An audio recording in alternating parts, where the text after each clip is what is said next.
आप देख रहे हैं मिथिला एंड मीडिया। अभी हम मौजूद हैं खजौली ब्लॉक अंतर्गत सुखी गांव में। एक मदरसा गौसिया मुस्लिम मोहल्ला में एक बुनियाद किया गया। देखिए डॉक्टर शकील अहमद साहब ने अपने हाथों से फीता काट करके इस बुनियाद को कामयाब किया है।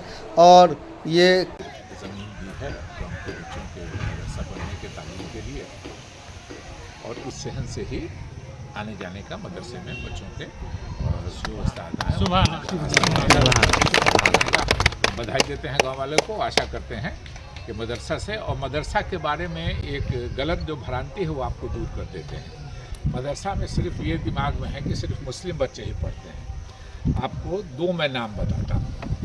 डॉक्टर राजेंद्र प्रसाद जी जो हमारे देश के पहले राष्ट्रपति थे, वो मदरसे से उन्होंने शिक्षा प्राप्त की थी। लाला लाजपत राय जी का नाम आपने सुना होगा, उन्होंने मदरसे से शिक्षा प्राप्त की थी।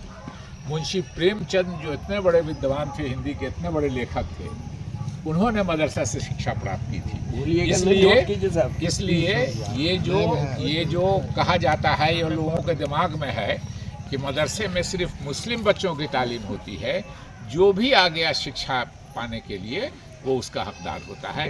इसीलिए तीन नाम मैंने आपको बताया जिन्होंने मदरसा से शिक्षा प्राप्त की है, मशहूर नेम, जिनको पूरा हिंदुस्तान जानता है, जो विख्यात लोग हैं। हमारे पहले राष्ट्रपति डॉक्टर राजेंद्र प्रसाद, लाला लाजपत राय जी, और भी बड़े बड़े लोगों ने मदरसे से शिक्षा प्राप्त की है, मुंशी प्रेमचंद जी।